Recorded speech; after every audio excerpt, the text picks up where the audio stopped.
किशोर, तुम ठीक तो हो ना? हाँ मैं ठीक हूँ। अरे अरे क्या हुआ तुझे? अब तक का तो मंडप तक नहीं पहुंचा और तेरे पैर पहले से लटकने लगे।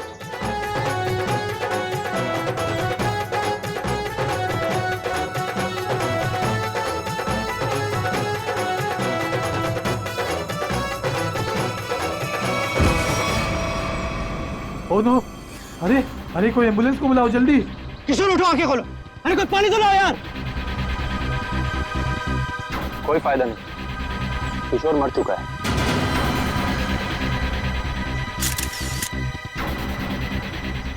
शादी की बारात में दूल्हे की मौत है? कैसे हुआ ये सब? है? तुम लोग थे ना यहाँ पर? सर सब कुछ अच्छा भला चल रहा था, लोग नाच गा रहे थे, पता नहीं अचानक से क्या हो गया और किशोर गिर पड़ा।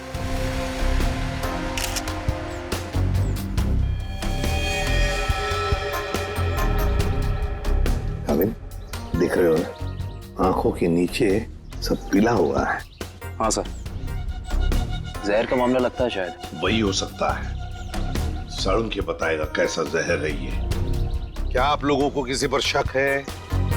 किसने किया होगा ये? सब सिर्फ एक ही आदमी कर सकता है, सिर्फ एक ही आदमी। कौन? मेरे पिता। क्या? मिस्टर प्रतीश कुमार। सिर्फ वही कर सकते हैं। क्या तुम्हारे पिता इस शादी के खिलाफ हैं? जी हाँ। वो नहीं चाहते थे कि हमारी शादी हो, क्योंकि ये उनकी तरह अमीर नहीं था ना। उन्होंने तो हमें धमकी भी दी थी कि अगर हम लोग उनके खिलाफ जाकर शादी करेंगे तो वो इसे मार देंगे। देखो, तुम्हारे पिताजी आए हैं शादी में? वो यहाँ पर नहीं है, लेकिन उन्होंने जरूर किसी को भेजा है मेरे किशोर को मारने के लिए। जरूर किसी को पैसे दिए। वो जो मुजरिम है ना, प्रवीण कोबला, वो पापा का बहुत अच्छा दोस्त है। उसी ने मारा मेरे किशोर को, उसी ने मारा है। सर, किशोर की जान को खतरा था और अदिति मैडम ने इनको सुरक्षा दिलवाई थी और पिछले 5 दिनों से हम इनकी सुरक्षा कर रहे थे। और उसके बावजूद ये सब हो गया। सर पता नहीं कैसे हो गया ये सब। हमने तो किसी को इनके आसपास भटकने तक नहीं दिया। हाँ, फिर भी लाश तो पड़ी है ना यहाँ पर। किसी को भटकने नहीं दिया। सर इनमें से किसी ने मारा है मेरे किशोर को। इनमें से कोई मेरे पापा के साथ मिला हुआ है। इन्होंने मारा है। कैसी बदकिस्मत लड़की हूँ मैं। ये उसके खुद के बाप ने उसे शादी के दिन विवाह कर दिया। अदिति चलो अंदर चलो। किशोर की जान को खतरा था, है ना? तो क्या उसे किसी सुरक्षित जगह पर रखा था? हाँ सर, एक सेफ हाउस में रखा था हमने। तो वहाँ पे आप लोग यानी सिक्योरिटी थी किशोर के साथ? जी सर, हमने इन्हें कभी अकेला नहीं छोड़ा। कहाँ पर रखा था किशोर को? कामिल, घर का कोना कोना छान मारो। सो हाँ। देख, तुम कौन हो? सर ये घर की देखभाल के लिए। तुम्हारी टीम का आदमी है ये? हाँ सर, ये हमारी टीम का आदमी है। अच्छा। सर। हाँ। सर वो देखिए सीसीटीवी कैमरा। कोई भी अजनबी घर के अंदर नहीं घुस सकता।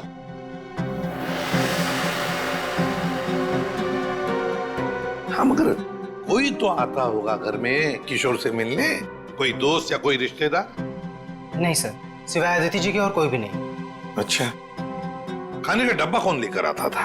सर किशोर का खाना अदिति ही लेकर आती थी और चाय वगैरह वो खुद बना लेते थे। मतलब सिर्फ अदिति ही आती थी इस घर में? सर अंदर चेक कर लिया। इस घर में जबरदस्ती या चोरी छिपे घुसने का कोई सबूत, कोई निशान नहीं मिला है।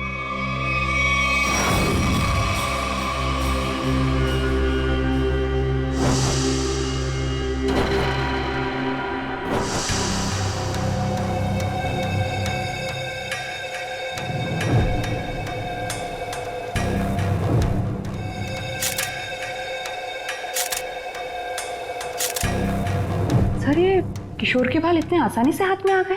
हाँ तारिका, ये बालों का आसानी से हाथ में आ जाना, इसके आंखों के नीचे पीलापन, नाक में से खून बहना, होंठ सफेद हो जाना, गला सूज जाना, ये सब के सब एक ही बात की तरफ इशारा कर रहे हैं कि इसे ऑल्सो बैक्स्टर नाम के जहर से मारा गया। मतलब रेडिएशन पॉइजनिंग? बिल्कुल बिल्कुल तारिका, इसके शरीर में विकिरण द्वारा जहर पैदा किया गया है, ऑल्सो बैक्स्टर से। सारे सिम्टम्स उसी तरफ इशारा कर रहे हैं। सर ये रेडिएशन का हम पे तो कोई असर नहीं होगा ना? नहीं तारिका, घबरा मत। इस जहर का असर तभी होता है जब किसी खाने या पीने की चीज के साथ ये जहर शरीर के अंदर जाए, अदरवाइज नहीं। तुम एक काम करो, तुम टेस्ट की तैयारी शुरू करो, तब तक मैं प्रद्युमन को बोल देता हूँ कि वो गीगर काउंटर का इंतजाम कर ले। हाँ, गीगर काउंटर मतलब? तारिका, गीगर काउंटर एक ऐसा यंत्र होता है जिससे एसीपी प्रद्युमन ये पता लगा सकेंगे कि उस सेफ हाउस में जहां पर इसे रखा गया था वहां पर ये ऑल्सो बैक्स्टर नाम के जहर का रेडिएशन है या नहीं, और अगर है तो कितना है। Okay sir, sure. Correct, ready है। ऑल्सो बैक्स्टर जहर, पता चल जाएगा ये जहर किशोर के शरीर के अंदर गया कहां से। ये हमारा डिवाइस अल्फा पार्टिकल रेडिएशन ये बता देगा। बारीक से बारीक चीज को भी चेक करो, देखो रेडिएशन मिलता है क्या। यस सर, करण।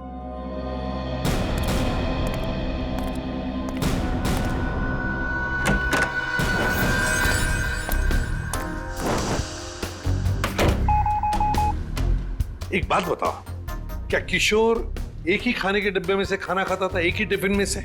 जी सर, एक ही टिफिन से। और ये टिफिन अदिति ही लाती थी? जी सर।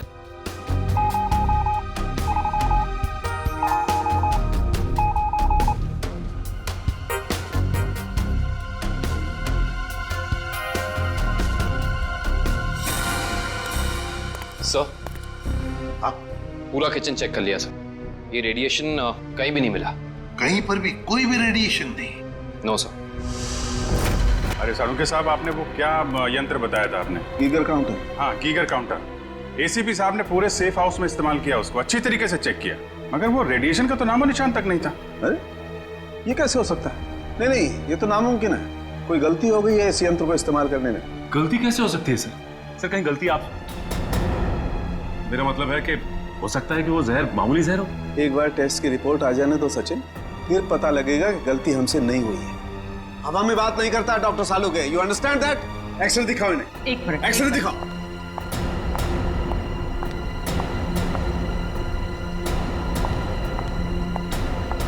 ये देखो, ये निशान देख रहे हो पेट में? हाँ, ये कोई काली सी चीज है।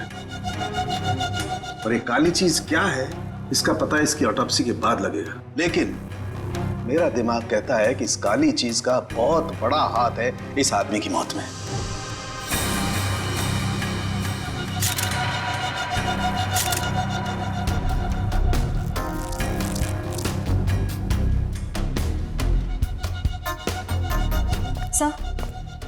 सर ये देखिए, ये बॉटल अंदर बेडरूम में टेबल के नीचे छुपा कर रखी गई थी। है क्या इस बॉटल में?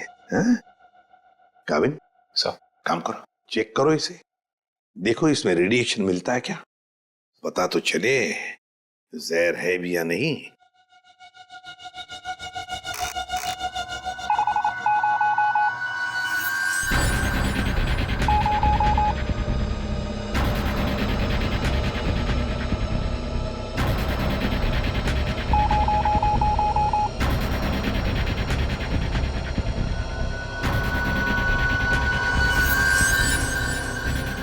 अगर इसमें रेडिएशन नहीं है तो इसका मतलब है ये वो जहर ऑल्सो बैक्स्टर नहीं है। क्या तुम लोग जानते हो क्या चीज है ये? नहीं सर। नहीं सर, इसके बारे में हम लोग कुछ नहीं जानते। काबिन, काम करो, शादी में जितने भी लोग आए थे, जितने भी लोग, उन सब से पूछताछ करो, एक एक करके पूछताछ करो अच्छी तरह से, यहां तक कि आदिति से भी पूछताछ करो। बचे आदिति के पिता प्रतीश कुमार।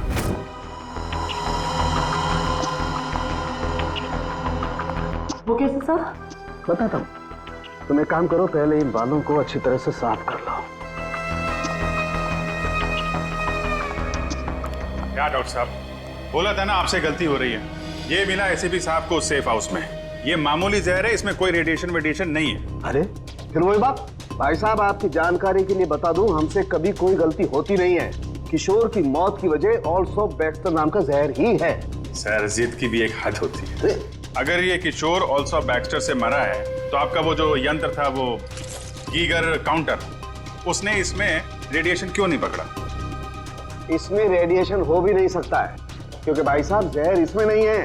जहर यहाँ है इसके पेट में। इसके पेट में बाल थे, उसमें जहर। बाल में जहर? हाँ, तुम याद है ना इसके पेट का एक्सरे दिखाया था तुम्हें? उसमें एक काली सी चीज थी। हाँ, वो काली सी चीज दरअसल इसके पेट में बालों का एक गुच्छा था, और उन बालों के गुच्छे में ऑल्सो बैक्स्टर नाम का जहर था, जिसकी वजह से इसकी मौत हुई। सर सब कुछ समझ में नहीं आ रहा है। हाँ, कोई बाल कैसे खा सकता है? गलती से पेट में चले गए, और वैसे भी इसके बाल झड़ रहे थे ना। नहीं सचिन, वो बाल किशोर के नहीं है, वो बाल किसी और के हैं।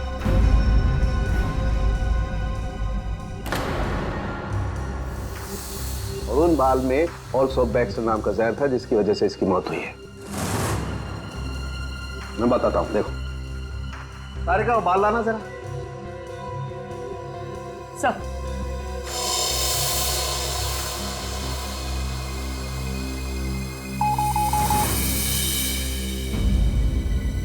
देखा, बाल में जहर है। एक मिनट। तो आप ये कहना चाहते हैं किशोर शिकार हुआ किसी और के सिर के बाल से, जो उसके पेट में गया, और चूंकि बाल जहरीला था इसलिए मर गया बेचारा ये। एग्जैक्टली। तो फिर उस आदमी के शरीर में भी तो जहर होगा जिसका ये बाल है। यकीनन। My God. अच्छा, ये बाल इसके पेट में कब गया? कितने दिन पहले? लगभग 7-8 दिन पहले। मतलब उसे प्रोटेक्शन मिलने से पहले? मैं बताता हूँ डिटेल में, आओ।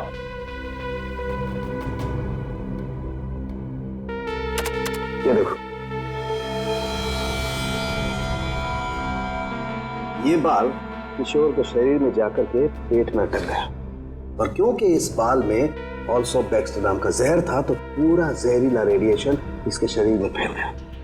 इस बेचारे को पता भी नहीं चला कि मौत इसके करीब आकर के दस्तक दे चुकी है। मतलब किशोर की मौत एक हादसा है?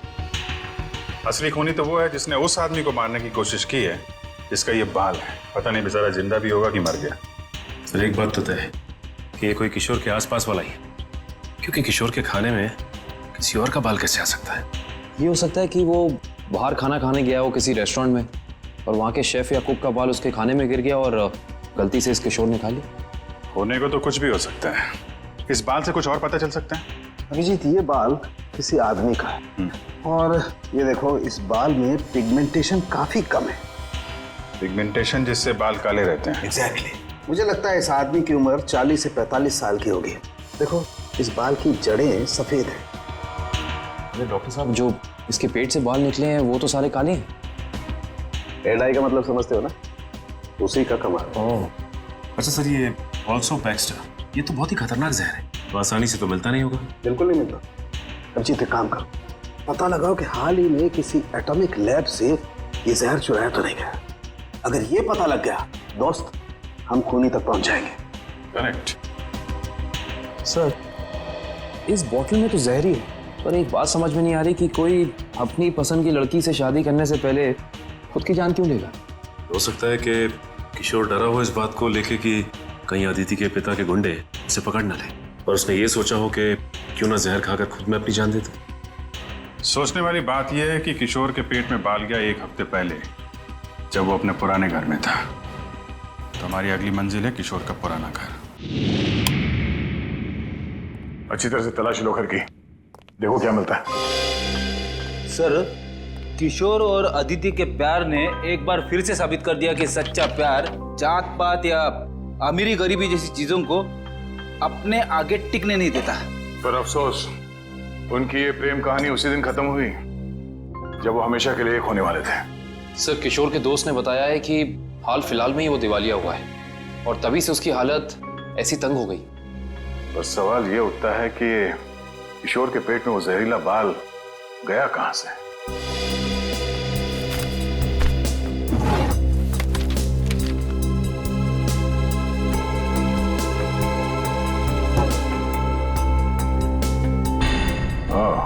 Termination letter. इस किशोर को नौकरी से निकाला गया था MLM एंटरप्राइजेस प्राइवेट लिमिटेड। ये तो अदिति के पिता की कंपनी है।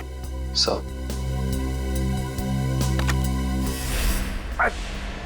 सर हाँ बेटी, बासी खाना है। एक मिनट।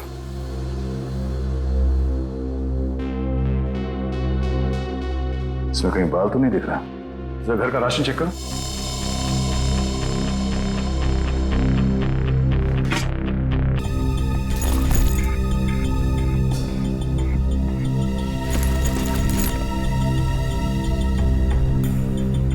बस टिकट्स, ये तो एक हफ्ते पहले के टिकट्स हैं। ये किशोर तिलक नगर जाता था, मतलब उसी समय जब उसके शरीर में वो जहर चला गया। अगर सर जब किशोर के पास कोई नौकरी नहीं थी तो ये रोज तिलक नगर करने क्या जाता था? ये तो वही जाने के बाद पता चलेगा। तिलक नगर में।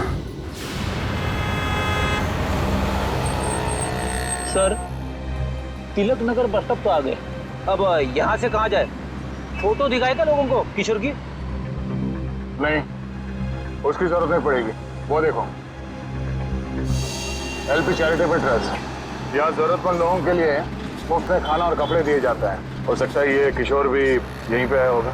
तो किशोर के शरीर में वो जहर गया है, तो यहाँ आने वाले दूसरे लोगों के शरीर में भी गया होगा। चलो अंदर चल के पूछताछ करते हैं।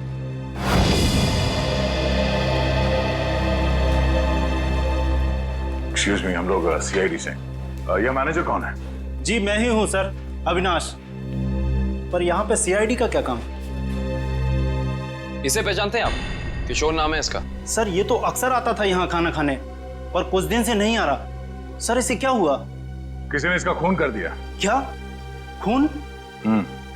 और आपको ये बात जान के धक्का लगेगा कि इसकी मौत की वजह आपके यहाँ खाए खाने से जुड़ी हुई है। जी क्या मतलब? हमें इसके पेट के अंदर से बाल मिला है, जो शायद खाने के जरिए इसके पेट में गया है, और उस बाल में जहर था, अल्सूफ बैक्स्टर नाम का बहुत ही खतरनाक जहर। सर क्या कह रहे हैं आप? हम तो बहुत सावधानी बरतते हैं लोगों को खाना देने से पहले। ये हमारा बावर्ची है, इससे आप पूछ सकते हैं। अब ये बताइए कि किसी और ने भी शिकायत की थी खाने में बाल होने की? हाँ सर, कुछ शिकायतें आई तो हैं। साहब मैंने पूरी सब्जी फेंक दी थी जिसमें बाल निकले। पर किशोर को कैसे पता नहीं चला कि उसके खाने में बाल है? वो इसलिए क्योंकि उसकी आंखें बहुत कमजोर थी, बहुत हाई पावर का चश्मा पहनता था, और शायद उस दिन उसने वो चश्मा ना पहना हो। अच्छा, इन साहब के अलावा कोई और भी खाना बनाता है यहाँ पे? सर कोई एक हो तो मैं बताऊं। यहाँ तो कई लोग आते हैं दिलों में भावनाएं लेकर, और खाना पकाने में हमारी मदद करते हैं। तो जो लोग अक्सर आते हैं खाना बनाने के लिए, उनका कोई रजिस्टर, कोई लिस्ट होगा ना? एक मिनट सर। एक मिनट। जी सर। सर इसमें तो 70-75 लोगों के नाम है। कैसे पता चलेगा कि किशोर के खाने में किसका बाल गया था? याद है ना डॉक्टर सालुंके ने क्या कहा था? उस आदमी की उम्र 45-50 साल है और वो बालों को डाई करता है। 45-50 साल और बालों को डाई करता है? और शायद उसकी तबीयत भी अभी खराब होगी, क्योंकि उसके बालों में जहर है, तो वो जहर उसके शरीर में फैल गया होगा। हाँ साहब, वो शायद रमेश जी ही होंगे, इसलिए कि जो आप उम्र बता रहे हो जो उनकी थी। और साहब वो भी बाल रंगते थे, और करीब करीब साहब वो एक हफ्ते से यहाँ आए भी नहीं। रमेश, हाँ जरा उसका एड्रेस देना हमें।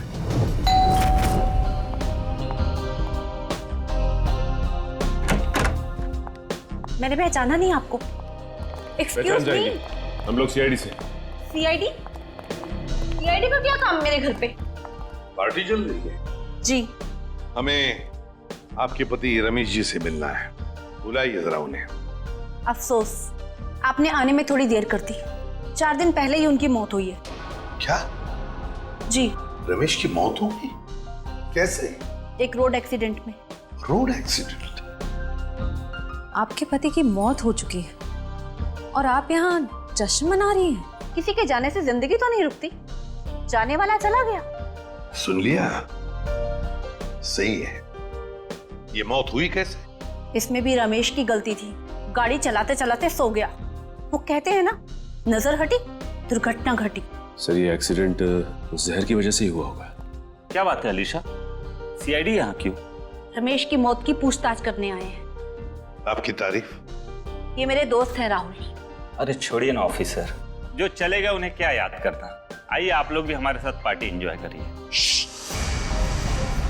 ज्यादा बात मत करना, समझे? क्या एक मौत की पूछताछ हो रही है, समझे आप? इनके पति रमेश की मौत हुई है जहर से।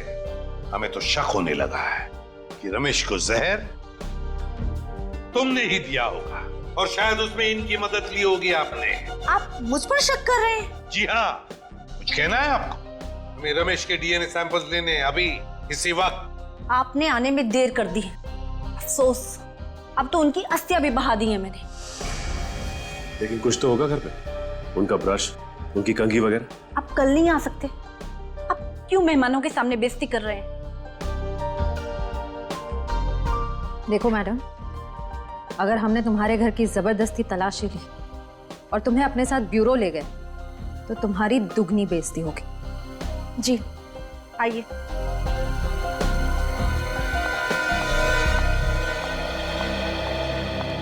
ये रहा रमेश का ड्रेसिंग टेबल और ये रहा उसका कॉम।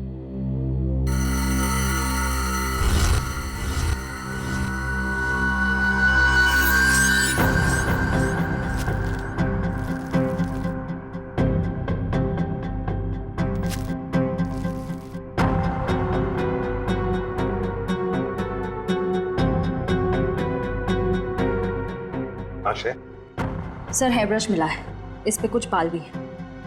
ये ID. RAC nuclear research centre. Alisha ji, आप RAC न्यूक्लियर रिसर्च सेंटर में काम करती हैं? जी हाँ। अच्छा सर, ये ऑल्सो बैक्स्टर, ये तो बहुत ही खतरनाक जहर है, तो आसानी से तो मिलता नहीं होगा। बिल्कुल नहीं मिलता। अभिजीत, एक काम करो, पता लगाओ कि हाल ही में किसी एटॉमिक लैब से ये जहर चुराया था। सर उनके सामने रिसर्च सेंटर के बारे में बताया था, याद है? अनिशा जी, ऑल्सो बैक्स्टर, ये जहर ऑल्सो बैक्स्टर जिसकी वजह से आपके पति रमेश जी की मौत हो गई, वो अक्सर वहीं पे पाया जाता है जहां पर यूरेनियम कोर या फिर न्यूक्लियर रिएक्टर होते हैं। कह दीजिए अपने मेहमानों को, या आपके लिए ये पार्टी खत्म। भाई, हो सकता है आप लोगों को जानकर दुख हो, लेकिन अनीशा खूनी नहीं है। और इतने यकीन से कहने की वजह? क्योंकि रमेश का खून हुआ ही नहीं है, वो बेचारा तो वाकई एक्सीडेंट में मारा गया। अरे लेकिन उस लिस्ट में सर 40-45 साल का यही एक आदमी था, रमेश। क्योंकि उस वक्त मुझे मालूम नहीं था कि पिगमेंटेशन की वजह जहर नहीं है, उम्र नहीं है, बल्कि पिगमेंटेशन की वजह है और केमिकल्स। अब ये नया चक्कर क्या है सालों के साथ? सचिन, दरअसल उस आदमी की उम्र थी सिर्फ 30 साल की, लेकिन क्योंकि लेता था इसलिए उसका शरीर और उसके बाल ज्यादा बूढ़े हो गए थे और उसके शरीर में पिगमेंटेशन इतना कम था कि 30 साल के होने के बावजूद वो लगता था 40-45 साल का। इस ड्रग के इस्तेमाल से इंसान को हेलुसिनेशन होने लगते हैं और कभी-कभी उसके अंग कांपने लगते हैं। तो खूनी कोई 30 साल का आदमी है जिसके हाथ कांपते हैं। सर, वो चैरिटेबल ट्रस्ट के लॉगबुक में भी एक आदमी की लिखाई ऐसी थी, बिल्कुल टेढ़ी। ऐसा लगता था कि लिखते वक्त उसके हाथ जरूर कांपते होंगे। नाम याद है उसका? एक मिनट। जी सर।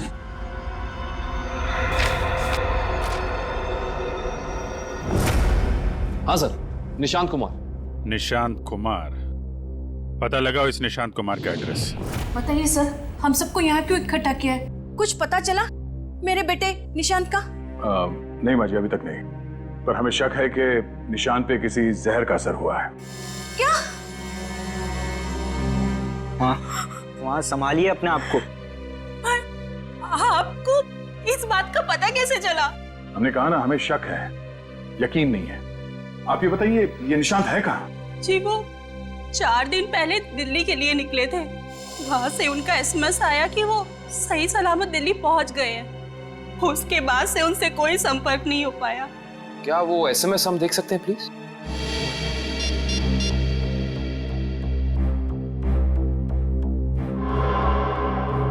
अच्छा, आपने उस होटल में पता करने की कोशिश की जहाँ पे निशांत ठहरने वाला था? हाँ, मगर होटल वालों ने तो कहा वो वहाँ आए ही नहीं।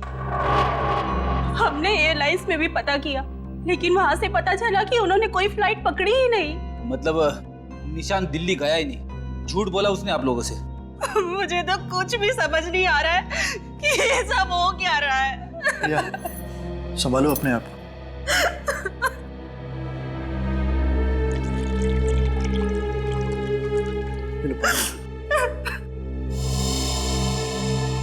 आप निशान की सेक्रेटरी है ना? जी सर, मैं उनकी सेक्रेटरी सूजी हूँ। उसने अपने शेड्यूल में कहीं लिखा था कि वो दिल्ली जाने वाला था? नहीं तो। सर निशान ने ऐसा पहले कभी किया है? सर वो आप कुछ कहना चाहती हैं? नहीं नहीं। निशान के साथ एयरपोर्ट कौन गया था उसे छोड़ने के लिए? उसने प्राइवेट टैक्सी मंगाई थी, वो मिला भी था मुझे घर के बाहर। मुझे तो बड़ा ठीक ठाक लग रहा था। मतलब एयरपोर्ट पे गया था निशांत टैक्सी में बैठकर, मगर उसने फ्लाइट नहीं पकड़ी, वहां से कहीं चला गया। पता करना पड़ेगा एयरपोर्ट से ये निशांत गायब कहाँ हो गया। कविन, उस दिन निशान कहाँ घूम रहा था जीपीएस सिस्टम में पता चला? यस सर, ये देखिए सर। पहले बांद्रा की तरफ गया, फिर उल्टी दिशा में विले पार्ले, और उसके बाद दादर। सर ये निशान हमसे झूठ कह रहा था कि वो दिल्ली जा रहा है, बल्कि सच ये है कि वो शहर के अलग अलग हिस्सों में देखा गया। ये देखिए, यहाँ पे ऊपर नीचे घूम रहा है ये।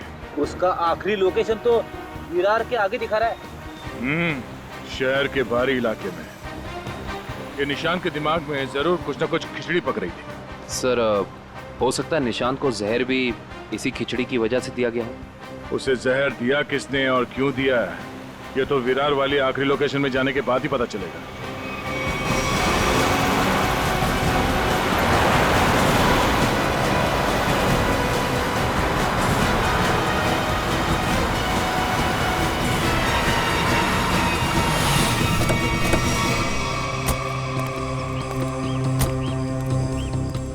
ये है वो जगह जहां आखिरी बार निशान के मोबाइल ने जीपीएस नेटवर्क पकड़ा था।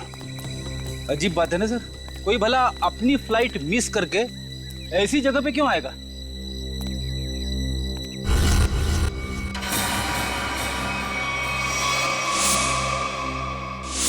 यहाँ तो नहीं, बाल क्यों? सर जरूर यहाँ कुछ हुआ है। सर यहाँ ये मिट्टी बता रही है कि यहाँ पे हाल फिलहाल में खुदाई हुई है।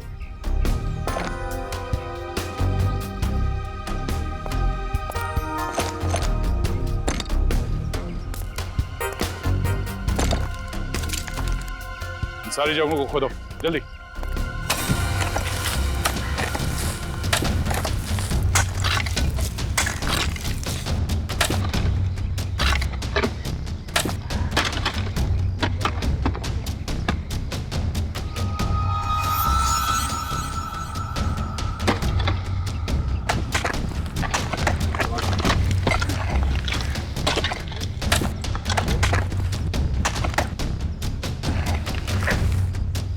मिला?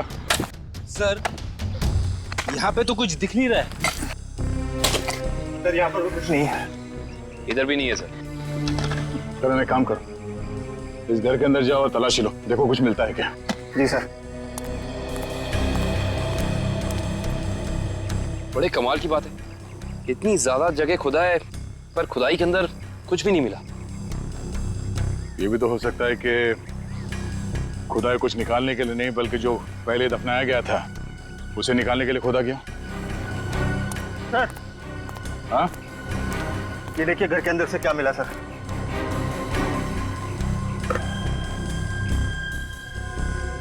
तो इसका मतलब है ये निशांत अपने नशे की बुरी लत को यहाँ पे आके पूरा करता था।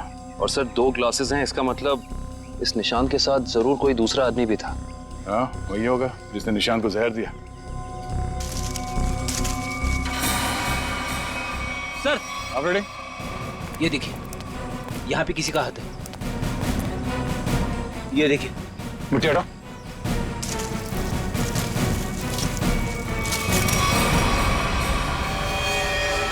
डॉक्टर साहब ये निशान ये कितने दिन पहले मरा है?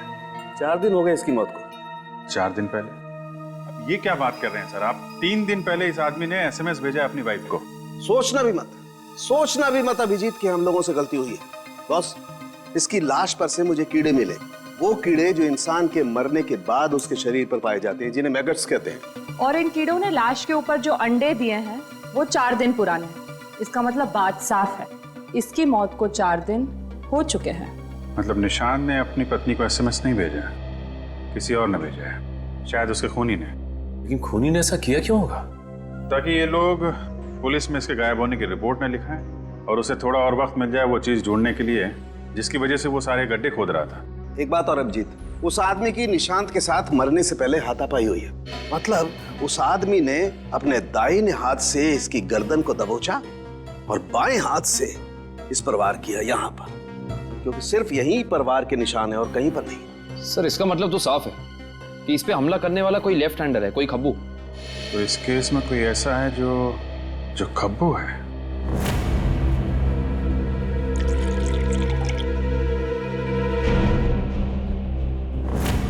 सर दीपक। दीपक? निशांत का दोस्त? हाँ वही दीपक। दोस्त नहीं, दुश्मन। पता लगाओ दीपक कहाँ मिलेगा।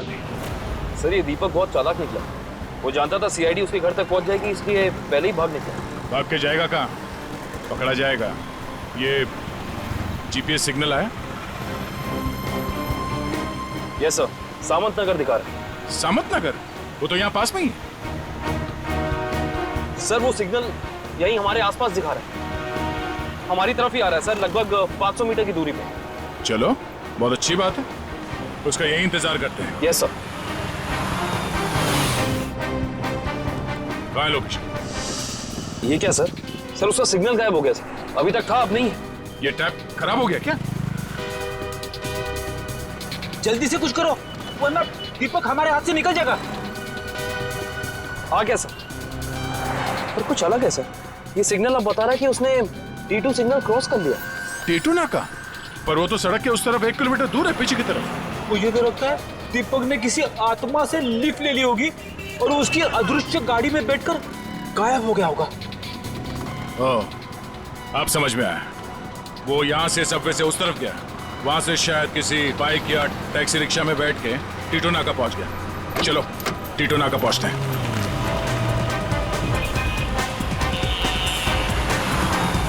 वो हमारे आसपास ही है सर। कहाँ है? दिख तो नहीं रहा। आ रहा है।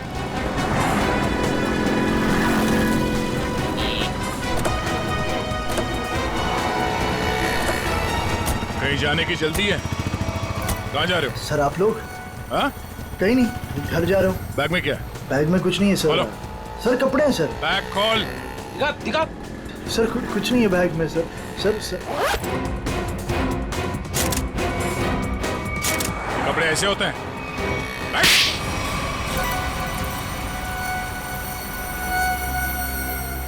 सर निशांत और मैं दोस्त थे सर, हम लोग साथ मिलकर सारे काम करते थे, साथ मिलकर हम लोग नशा भी करते थे। तो एक दिन ऐसे ही शराब के नशे में आकर हमारे डीलर ने हमें बताया कि उसने हाल ही में कोई करोड़ों रुपए की डील साइन की और 2 दिन के बाद पता चला कि वो अरेस्ट हो गया।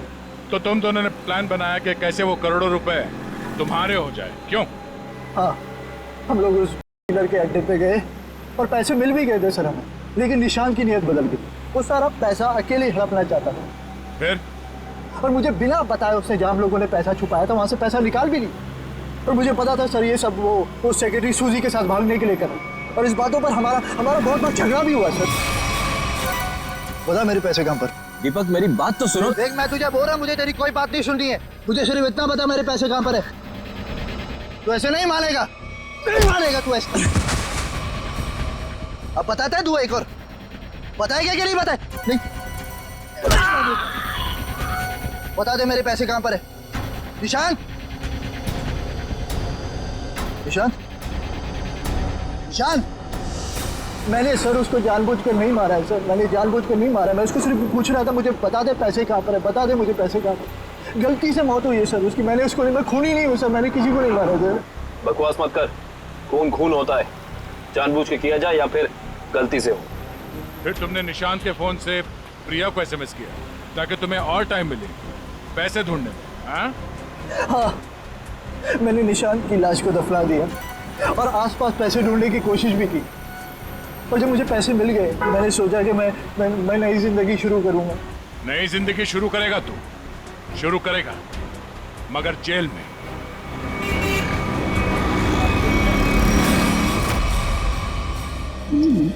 सालुंखे, बस पहेली तो और उलझ गई है। यार सालुंखे, तू सिर्फ पहेलियां उलझाता रहे, बता कुछ भी मत, बता तो सही मिला क्या है।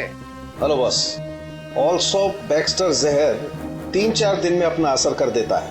3-4 दिन लेने में इंसान की मौत हो जाती है, लेकिन निशांत को यह जहर इतनी कम मात्रा में दिया गया कि उसकी मौत इतनी जल्दी नहीं हो सकती।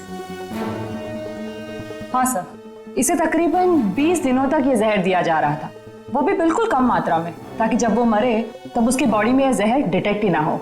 और हमने उस डीलर को पकड़ा है 1 हफ्ते पहले, तो कहीं ऐसा तो नहीं कि इस निशांत की मौत के पीछे दीपक के अलावा कोई और ही है? हो सकता है, और ये और कोई कौन है इसका पता देगा हमें एक बार। आओ बस चलो।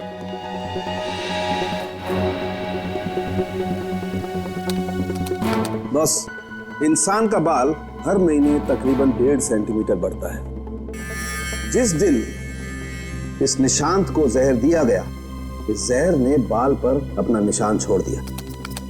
ये देखो, ये डॉट। और हर रोज निशांत को एक निश्चित मात्रा में जहर दिया गया, और हर रोज उस जहर ने अपना निशान बाल पर छोड़ दिया, सिवाय ये 23 तारीख और 24 तारीख। हाँ, और 25 से फिर से देना शुरू कर दिया। सर, अब 23 और 24 तारीख को निशांत का पूरा परिवार शहर से बाहर गया था। हाँ श्रेया, 23 और 24 को निशांत का पूरा परिवार शहर से बाहर गया था। निशांत शहर में ही था, और निशांत को 23 और 24 को जहर नहीं दिया गया था। इसका एक ही मतलब हो सकता है कि निशांत को जहर देने वाला उसके परिवार का ही कोई है। लेकिन सर, निशांत के परिवार में तो बहुत सारे लोग हैं, उन्हीं तक पहुंचेंगे कैसे? सचिन, अब खूनी के पास हम नहीं जाएंगे, वो खुद हमारे पास आएगा। सर, आपको कुछ पता चला कि निशांत का खून किसने किया है? हाँ, पता चल गया है, और मुझे यही है इस कमरे में हमारे बीच। क्या यहाँ पे कौन है वो? मुझे अपने आप को बहुत होशियार समझता है। वो ये भूल गया कि सीआईडी के सामने अच्छे अच्छों की होशियारी खुश हो जाती है। निशांत की मौत की वजह है वो दौलत जो निशांत और दीपक ने मिलकर चुराई थी। तो क्या दीपक ने निशांत को मारा है? निशांत को एक ऐसे चालाक दिमाग ने मारा है जिसे लगता है कि उसका भोला चेहरा उसे बचा लेगा, और वो शातिर दिमाग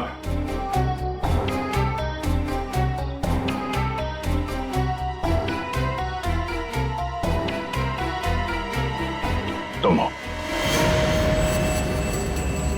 ये क्या कह रहे हैं आप? मैंने किसी का खून नहीं किया है। झूठ मत बोलो। अब ये भी जानते हैं कि तुमने वो जहर कहां से चुराया। अपना ड्रामा बंद कीजिए सूजी जी। जहां निशांत मारा गया, हमें वहां से आपके बाल मिले हैं। जरूर कोई मुझे फंसाने की कोशिश कर रहा है। मैं निर्दोष हूँ। दिव्या, गिरफ्तार कर लो इसे। छोड़ दीजिए मुझे, मैंने कुछ नहीं किया। इसे सजा कानून नहीं, इसे एक पत्नी देगी। मैं छोड़ूंगी नहीं इसे। दिव्या, इसे सजा अदालत ही देगा। अब तो आप लोगों को पता चल गया होगा कि सीआईडी और फॉरेंसिक साइंस के सामने कोई मुजरिम छुप नहीं सकता। हमारे पास फॉरेंसिक लैब में वो डीएनए सैंपल है। कल उस डीएनए सैंपल के टेस्ट के बाद पता चल जाएगा कि वो मुजरिम सूजी ही है।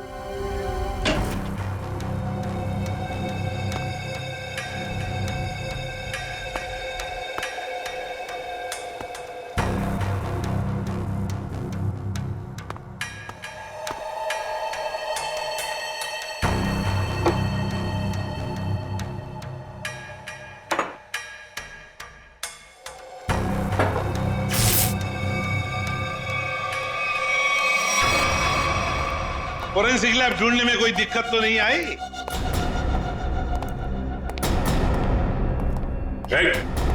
भागने की कोशिश भी मत करना। तुम्हें क्या लगा ये बच्चों का खेल है? हमें पहले से ही पता था कि सबूत चुराने के लिए तुम जरूर आओगे, और आ गए। लेकिन एक बात तुम्हें पता नहीं कि सबूत कोई था ही नहीं। मुंह दिखाई हो जाए सर इनकी। नेकी और पूछ-पूछ।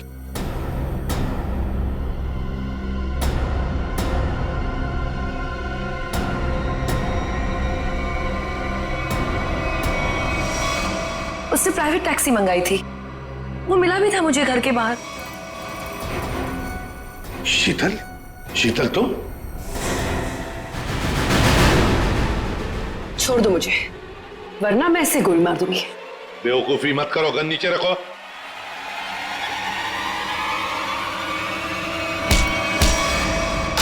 सीआईडी को मारना तेरे बस की बात नहीं है।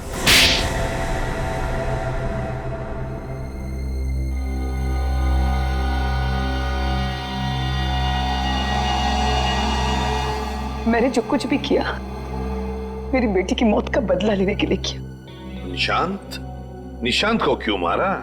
क्या तुम्हारी बेटी की मौत में निशांत का हाथ था? हाँ, उसकी लत लग गई थी।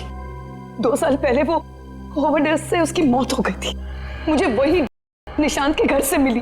तो तुम अच्छी तरह से समझ गई थी कि तुम्हारी बेटी को की लत में डालने वाला कोई और नहीं बल्कि निशांत है। हाँ, आज वो अगर जिंदा होती ना तो बिल्कुल तुम्हारी उम्र की होती, उसकी भी शादी हो रही होती, जिंदगी में कुछ करके वो भी कुछ बन रही होती। निशांत ने ऐसे कुछ नहीं होने दिया, सब बर्बाद कर दिया निशांत ने, सब बर्बाद कर दिया। फिर मैंने सोच लिया कि मैं निशांत को मार डालूंगी और मैंने उसे आहिस्ता आहिस्ता वो पॉइजन देना शुरू कर दिया। मैंने कहीं पढ़ा था कि ये स्लो पॉइजन इतनी आसानी से शरीर में मिलता नहीं है। जहर पाया कैसे तुमने? कहां से चुराया? मैंने उस लेबोरेटरी के असिस्टेंट से पहले दोस्ती कर ली, उसके बाद पैसों का लालच देकर खरीद लिया। बहुत गलत किया तुमने। शीतल, तुम्हारी बेटी के साथ जो कुछ भी हुआ सही नहीं हुआ, हमें अफसोस है उस बात का, लेकिन इसका मतलब ये नहीं कि तुम कानून को अपने हाथ में लो। हमारी मदद ले सकती थी तुम। तुम्हारे ऐसे करने से 2 मासूम लोगों की जानें चली गई। कानून तुम्हें कभी माफ नहीं करेगा, तुम्हें कड़ी से कड़ी सजा होगी, शायद फांसी।